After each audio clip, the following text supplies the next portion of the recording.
عمرك شفت القمر لونه أحمر غامق كده وقلت هو فيه إيه؟ المنظر ده اسمه القمر الدموي، وبيحصل في وقت الخسوف الكلي للقمر.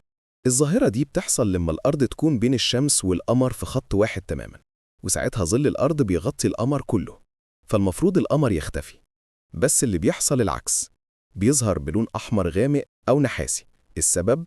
ضوء الشمس وهو بيمر من خلال الغلاف الجوي للأرض بيتشتت.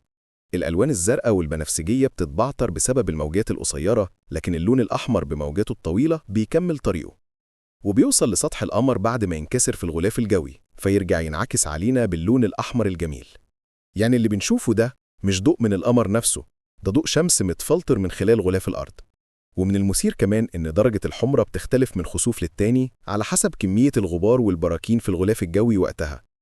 كل ما يكون الجو ملوث أكتر، القمر بيكون أحمر أغمق. وفي بعض الثقافات القديمة كانوا بيخافوا منه وبيعتبروه نذير شؤم أو علامة غضب من الآلهة، لكن النهاردة العلماء بيشوفوه كأجمل ظاهرة فلكية في السماء. سبحان الله، حتى في لحظة الظلام القمر بيلاقي طريقة ينور. لو عجبك الفيديو حط لايك واشترك عشان نكمل نكشف أسرار الكون.